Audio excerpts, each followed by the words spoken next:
ఇవన్నీ ఇష్టమయ్యాయే కానీ లోకసాక్షి కర్మసాక్షి అయిన ఆ భాస్కరవర లబ్ధుడు కర్ణుడు నా కొడుకు అని చెప్పుకునేందుకు నీకు మనసు రాకపోయిందా తల్లి?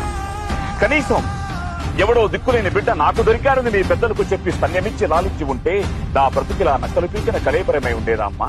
అమ్మా, దుర్యోధనుడే లేకపోతే ఈ కర్ణుడు ఈనాడు నీ ముందు నిలిచేవాడమ్మా? ఏనాడో ఆత్మహత్య చేసుకుని ఉండేవాడు. రాజ్యమాతనిదేనా రాజరికం నాదిగా కనుతన్నుల గౌరవ సామ్రాజ్యాన్ని నిలమని మొగటం లేని మహాధికారాన్ని నా మస్తకాన ఉంచిన ఆత్మీయుడమ్మా నా సుయోధనుడు.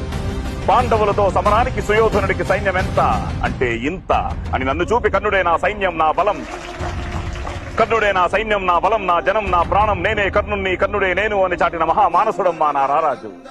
తన భార్య కొంగులాగిన నా తొందరపాటును కూడా స్వీకరించి నా పక్షాన భార్యకు క్షమాపణలు చెప్పుకున్న స్నేహమూర్తమ్మా నా గౌరవాన్వయుడు. అటువంటి రారాజుని విడిచి ధర్మజుడితో జయ కలిపి నెయ్యాన్ని కయ్యం చేసుకునేంత మందుని కాదమ్మా. ఇకేదైనా అడుగు కోరుకోతని నెరవేర్చి